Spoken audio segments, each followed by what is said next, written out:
changing your grip can instantly improve your driving. Welcome to Miracle Monday on Alex Elliott Golf. Let's get straight into today's video, but before we do, please do consider hitting that big red button, that subscribe one, down there below. So we're getting into why a lot of people struggle driving the golf ball, and it all comes down to grip. A lot of people struggle with that ball going off to the right for two reasons. Number one, a palmy grip, and number two, a really weak left hand and right hand, as a matter of fact, and just a generally weak grip.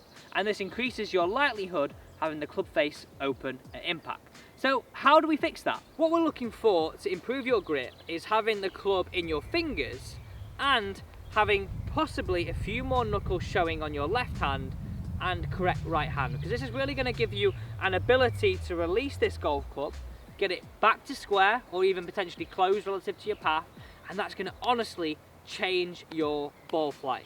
It could even have massive improvements to what we're doing throughout the whole body. So if you think your grip's right and it is correct, well, stick around for the whole video, because it might not be, and it might be costing you yards with the big dog out on the golf course. So I have a simple routine that I want you to stick to, and I want you to do this on, let's say, 80% of your shots out on the golf course. If you think about it now, in lockdown, well, we're out of lockdown here in the UK, we can go and play golf. This is a prime time, without any competitions, to really implement good habits out on the golf course. So guys, do take this chance to do this. And just on that note, I want to ask you a question. Have you had chance to get out on the golf course yet? And if you have you managed to actually implement any of the drills and tips you've been watching online? If you have, just comment that down below. I know I've been out on the golf course now, this is my second time and absolutely loving it. I've not actually played a round of golf yet. I've got a bit of a dodgy ankle, but I'm hoping to get out next weekend. Don't ask, I went out running, I don't usually run, and well, we'll leave that story there. So to hold this golf club and make it a lot more efficient in terms of what we want to hold it, I want you to simply put the sole to the sky, like so. But I want you to make it on a slight angle. So you notice how I'm bringing that butt of the club slightly towards me, angling the sole of the club slightly away. Sole to the sky, angle it away, hold it up, place it in your fingers. So as I'm doing this, you'll notice that the club is working through my base of my fingers. It's not through my palm, it's working through the base of my fingers. Now at this point here, I want to feel as though I bring the padded part of my hand on top.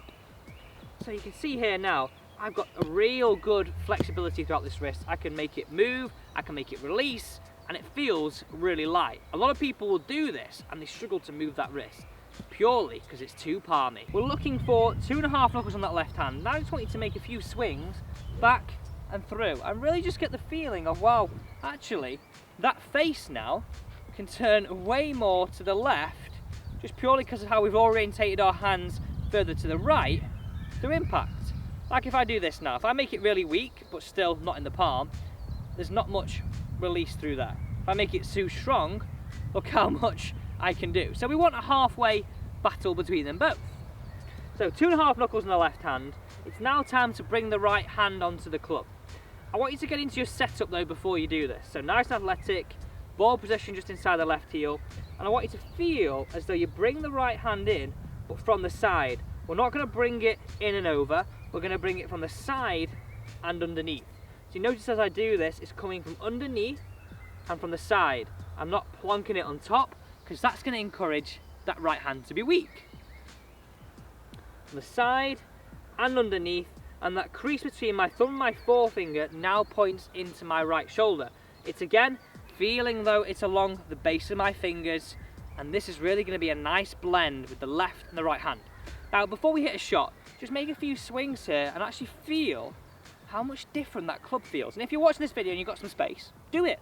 Make a few swings, make it feel like we can release that club now, because if we can start to release that club, not have to bend the arm to make the backswing if it's too palmy, or drag it through because it's too palmy, or because it's weak, fend it off to the right, it's going to feel so much different. And if you think about it this way, the way we hold the golf club is our only point of contact with the club. So having it right, it's just so important. So running through from the top, we just want to have the sole to the sky, angle it slightly away, base of the fingers on the left, base of the fingers on the right. couldn't be any simpler. So make a few swings now, just feeling that actual golf swings, that club release, because that's going to feel so different for you. Now time to put this to the test. You've got a brand new grip. For some of you it may not be a big change, for others it may be a massive change, and it's going to really feel very different, but it's going to have a massive effect on your golf game. Like I said before, it's your only point of contact with the club. And I would adopt this for every single club, okay? Not just your woods, but everything. So let's hit this one away. So down, club down. You notice I'm not taking my grip now. Soles to the sky, slightly angle the club away, fingers on, club down to the ground, 2.5 knuckles, right hand in. We're now ready to go. Oh, scorched. Absolutely scorched. Tell you what, you're getting so much run out of the golf course at the minute too. So that's all we have time for on this week's Miracle Monday. I did hope you enjoyed that content, and like I keep saying, I know I keep banging on about it, but it will really improve your work with the big dog. Now, I always bang on about this, the fact that I really appreciate all your comments, and it makes me feel like I'm actually talking to somebody. I really do, and as you know, I reply to all of them. So Perry Knoll put, can't wait to try this. Thank you, coach. No problem at all, Perry. I really hope last week's drill, which was all about early extension in the golf swing, those 3 alignment sticks, really does help you move better in your golf swing, and we all know that's important. Another one is Andrew Harding. Lots to do this week: tennis ball, lawnmower, some extension drills. He's referring to all the kind of quirky things I've come up with. No problem, Andrew. Really happy to hear you're loving all the practice tips, loving all the drills, and hopefully they're really going to help improve your golf game. Last one now.